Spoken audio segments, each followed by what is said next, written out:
सभी को राम राम। चलिए हम हमारी श्री राम कथा आज की प्रारंभ करते हैं।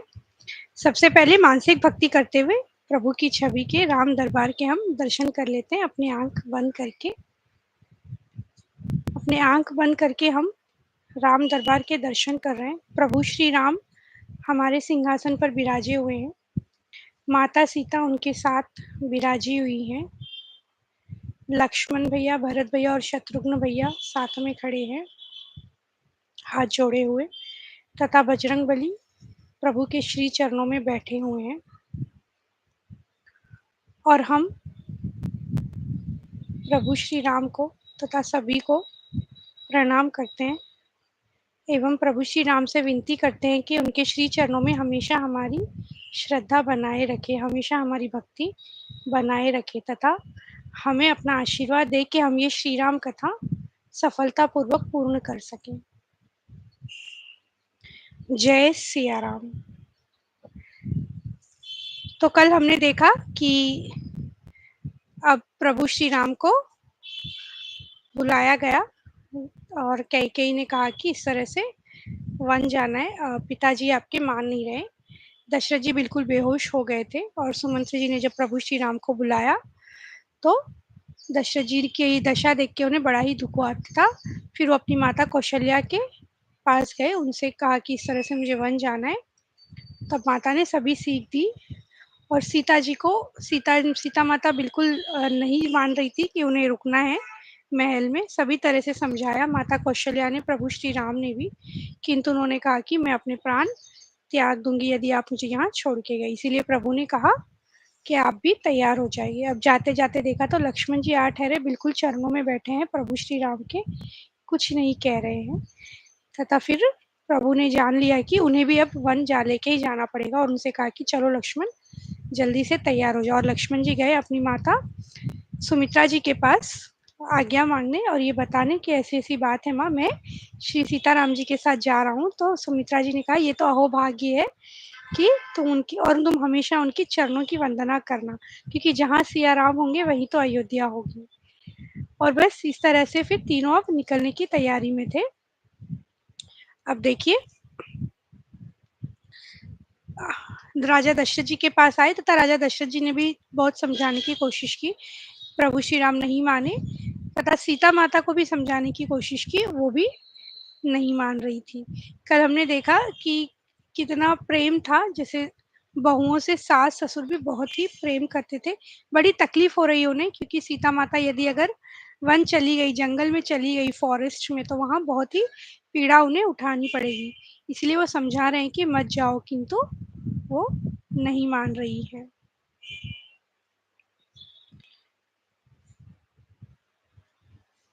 सीख सीतली हित मधुर, मृदु सुनि सीत ही न सोहानी।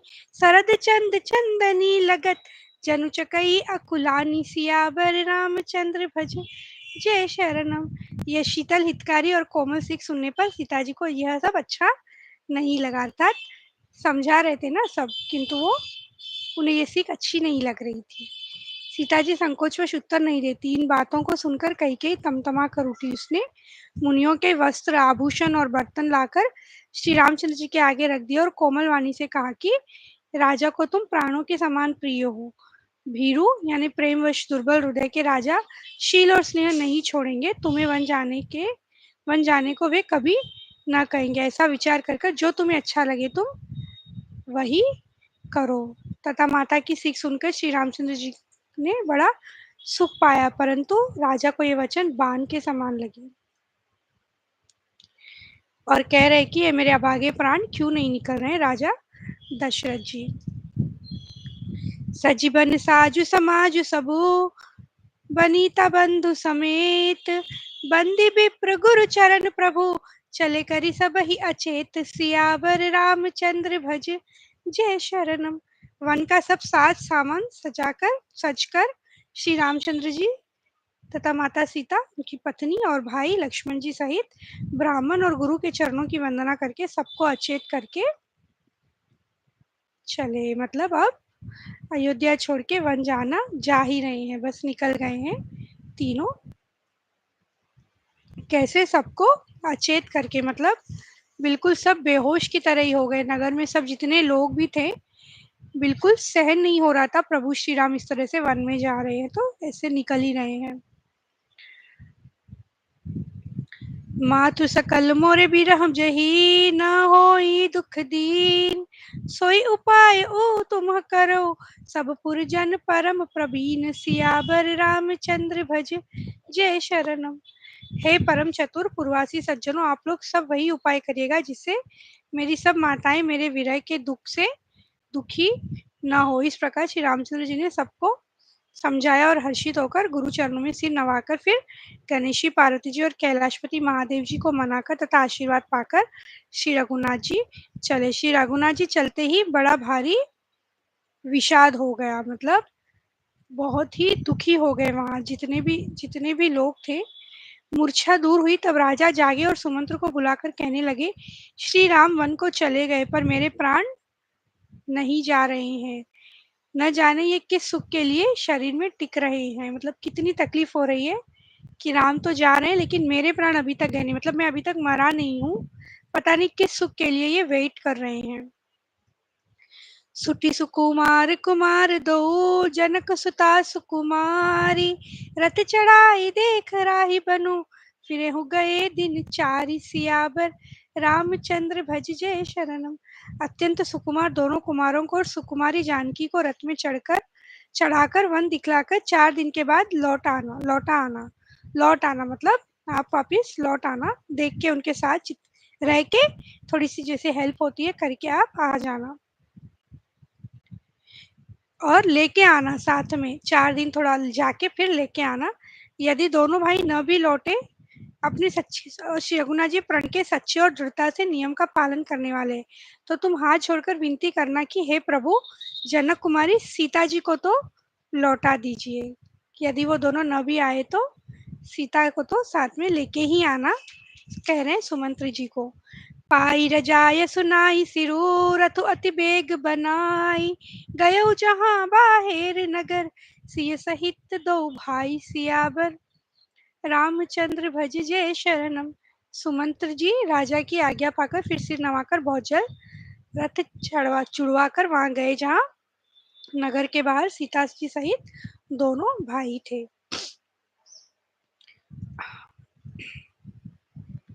अयोध्यापुरी बड़ी डरावनी लग रही है, मानो अंधकारमयी काल रात्रि ही हो। नगर के नर नारी भयानक जंतुओं के समान एक दूसरे को देखकर डर रहे।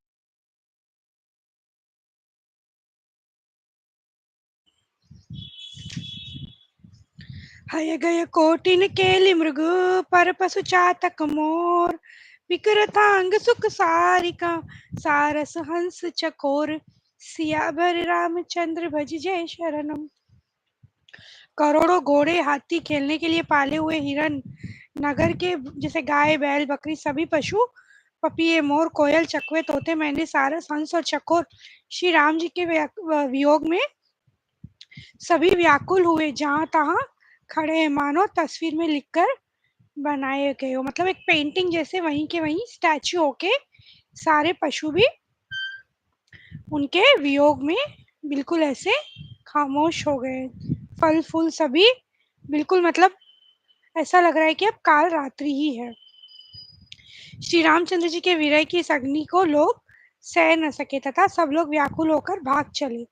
सबने मन में विचार कर लिया कि इनके बिना तो कोई सुख है नहीं, जहाँ श्री रामचंद्र जी रहेंगे वहीं सारा समाज रहेगा, उनके बिना तो हमें कुछ और काम है ही नहीं। तो वो पीछे पीछे चले गए।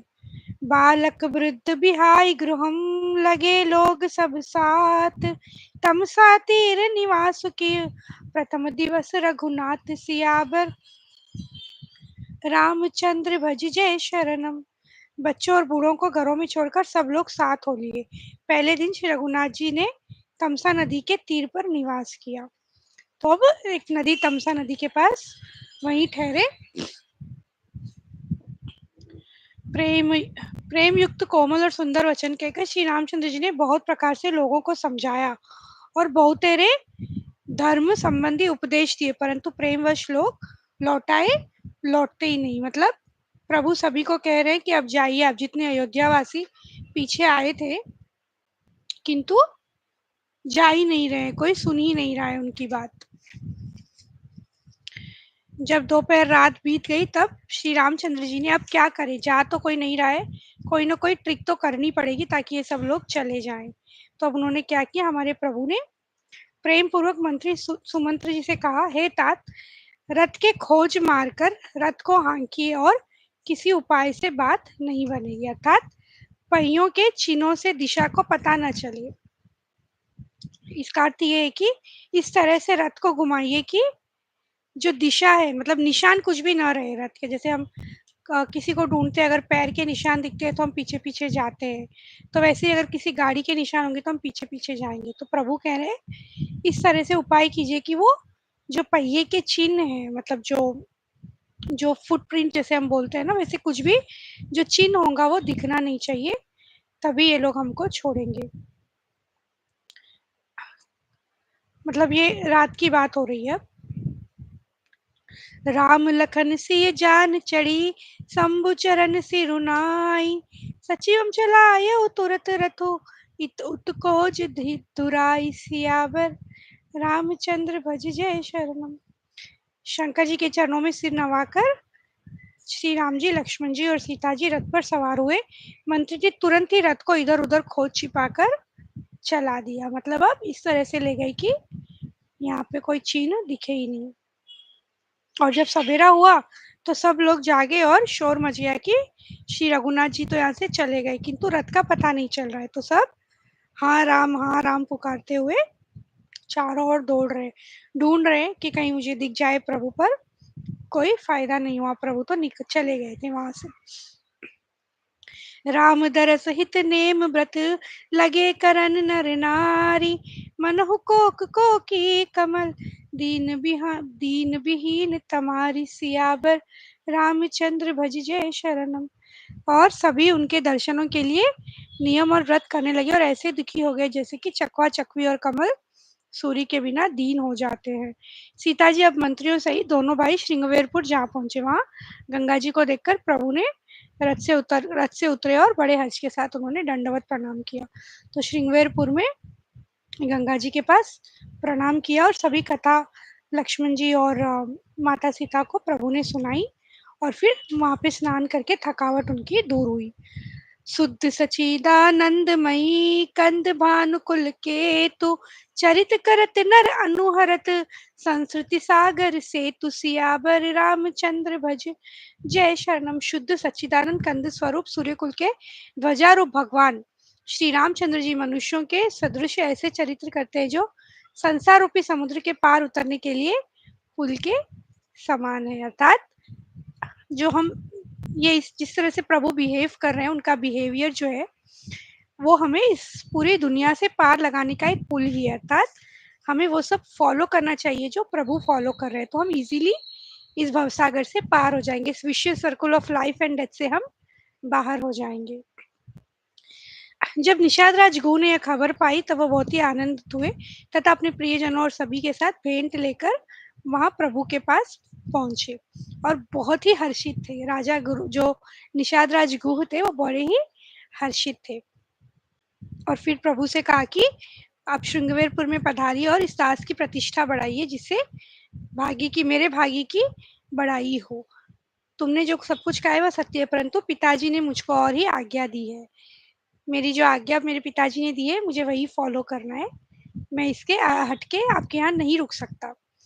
बरस चारि दस बासु बन, मुनि व्रत बेशु आहारु, ग्राम बासु नहीं उचित सुनी, गुहै भयउ दुख भारु, सियावर रामचंद्र भज जय शरणम। कह रहे प्रभु कि पिता की आज्ञा अनुसार तो मुझे 14 वर्ष तक मुनियों का व्रत और वेश धारण कर कर और मुनियों के योग्य आहार करते हुए वन में ही बसना है। गांव के भीतर निवास करने उन्हें बड़ा ही दुख हुआ कि गांव के भीतर भी नहीं चल सकते। 14 वर्ष का वन, मतलब वन में रहना बहुत ही दुखी, और वो सोचने लगे कि ऐसे कैसे माता पिता है जो इतने सुकुमार पुत्रों को और बहू को यहाँ पे भेज दिया, बालकों को। गू ने इसी बीच कुश और कोमल पत्तों की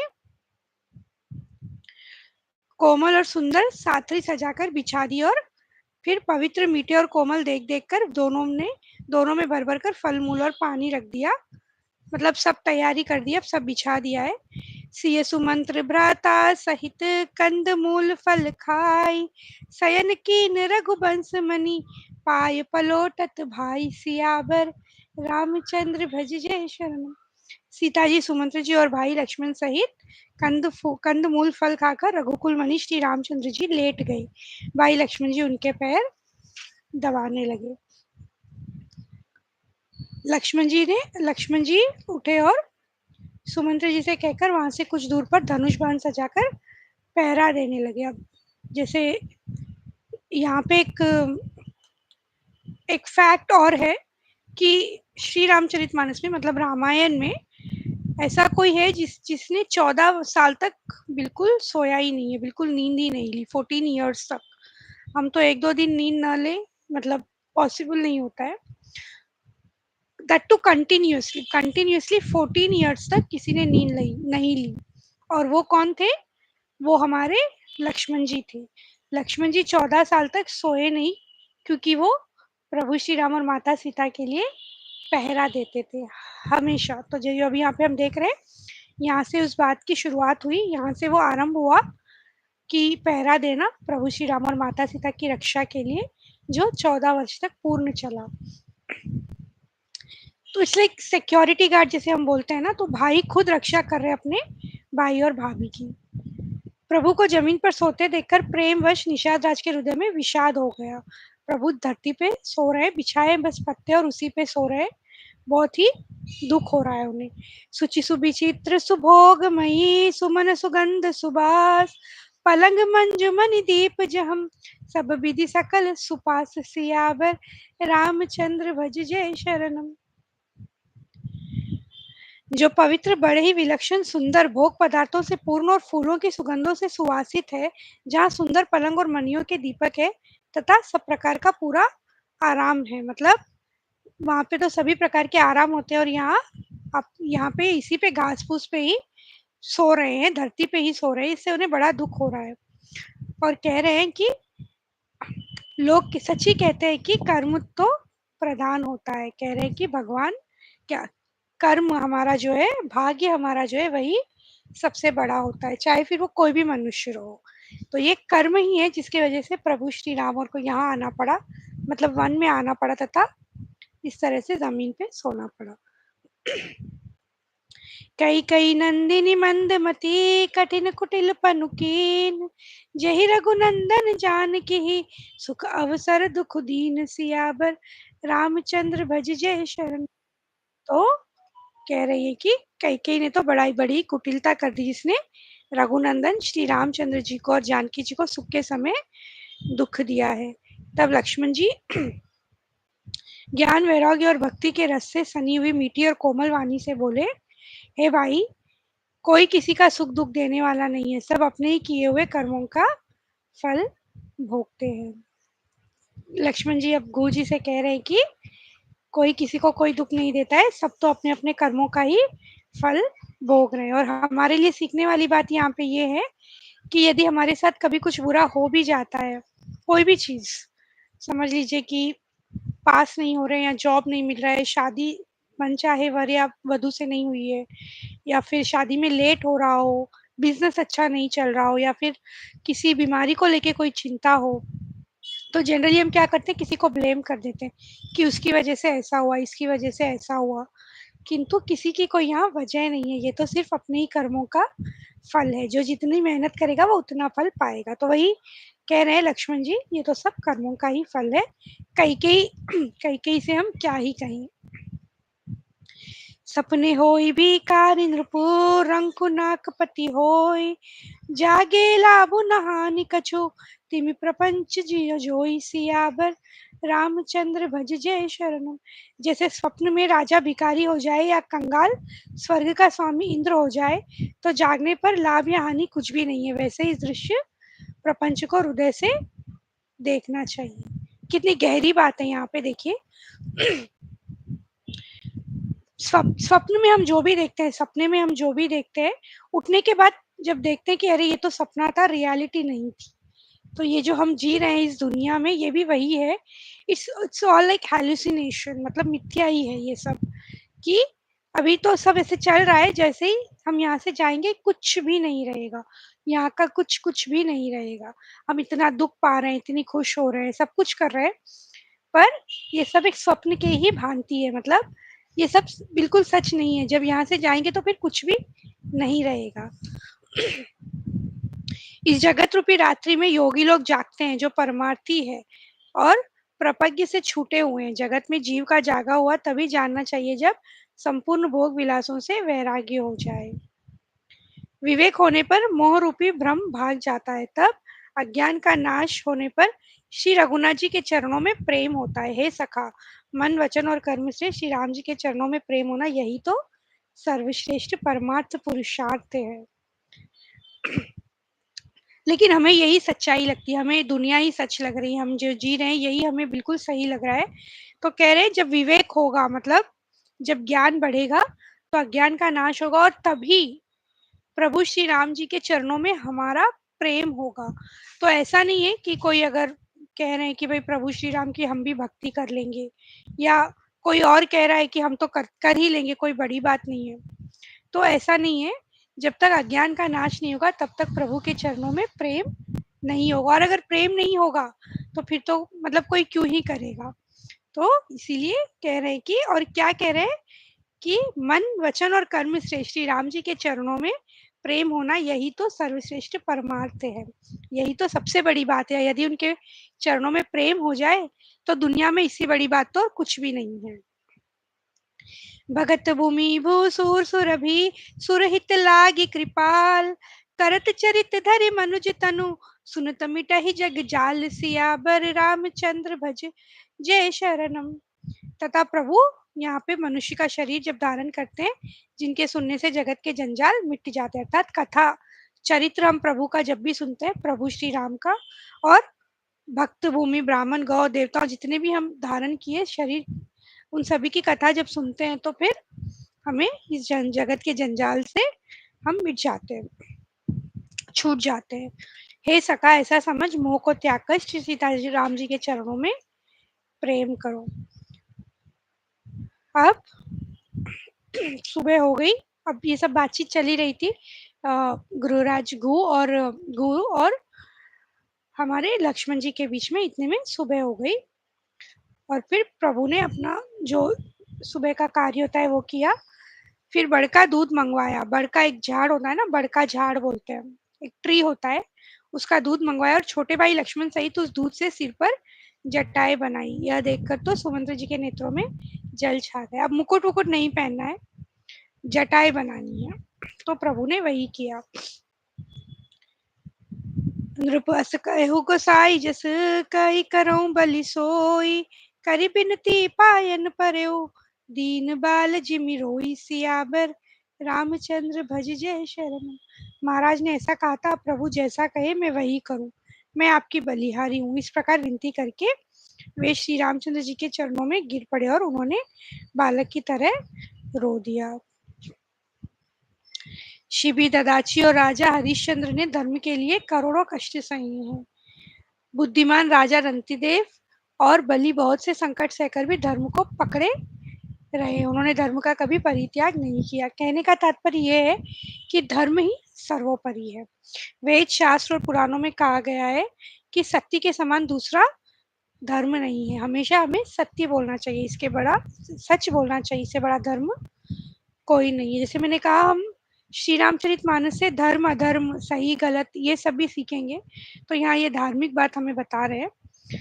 और फिर आगे, पितुपद गही कही कोटि नति बिन करब कर जोरी, चिंता कवनी हो बात के तात करिए जानी मोरी, सियाबर रामचंद्र भज जय शरण। आप जाकर पिताजी के चरण पकड़कर करोड़ों नमस्कार करके साथ ही हाथ जोड़कर विनती करिएगा कि हे तात, आप मेरी किसी बात की चिंता ना करें। प्रभु कह रहे हैं, कह देना दशरथ जी से कि किसी बात की चिंता ना करे। सुमंत्र ने फिर राजा का संदेश कहा कि सीता वन के क्लेश न सह सकेगी, इसीलिए हमारे साथ भेज दीजिए। मही के ससुरे सकल सुख जब ही जहाँ मनुमान, तम तब रहे सुखेन सिय, जब लगी विपत्ति बिहान, सियावर रामचंद्र भज जय शरणम। यदि आएगी, सीता जी साथ में चलेंगी तो उनके मायके और ससुराल वाले सभी सुखी सुख है। जब तक ये विपत्ति दूर नहीं होती तब तक वे जब जहाँ चाहे वहाँ सुखी से रहेंगी, यानी कभी पिता के घर भी जा सकती है मायके और यहाँ भी।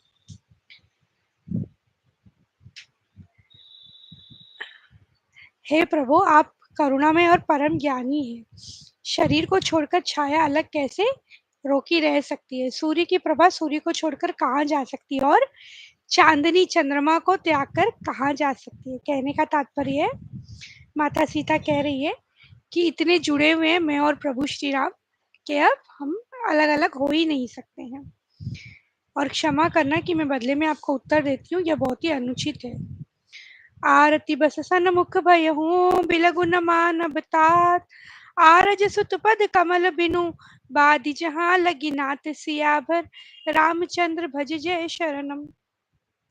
आर्यपुत्र के चरण कमलों के बिना जगत में जहाँ तक नाते हैं सभी मेरे लिए व्यर्थ है, अर्थात प्रभु का नाता ही सर्वोपरि है। सासु ससुर सन मोरी हुती, विनय कर अभी परिपायम, मोर सोचु जनि करियु कछु, मैं बन सुखी सुभायम, सियावर रामचंद्र भज जय शरणम। अतः ये सब कह रही है कि कितना भी दुर्गम हो मैं सब हो ही जाएगा क्योंकि प्रभु मेरे साथ हैं, बस मुझे वही चाहिए। अतः सास और ससुर के पांव पकड़कर मेरी ओर से विनती कीजिएगा कि वे मेरा कुछ भी सोच न करे, मैं वन में स्वभाव से ही सुखी हूँ। वीरों में अग्रणीय तथा धनुष और बाणों से भरे तरकश धारण किए मेरे प्राणनाथ और प्यारे देवर मेरे साथ है, तो इसलिए डरने की कोई बात ही नहीं है, कोई आवश्यकता, हमारी टेंशन मत लेना, बेसिकली ये बोल रहे हैं। श्री राम लक्ष्मण और सीता जी के चरणों में सिर नवाकर सुमंत्र इस तरह लौटे जैसे कोई व्यापारी अपना मूलधन गंवा कर लौटता हो, जैसे कि सब कुछ अब हाथ से छूट ही गया है। इस तरह से सुमंत जी लौट रहे हैं तीनों को वहां पर छोड़ के।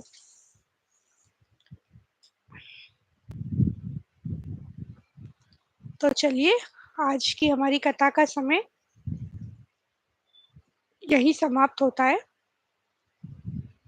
हम जल्दी से हमारी एक चौपाई ले लेते हैं। हो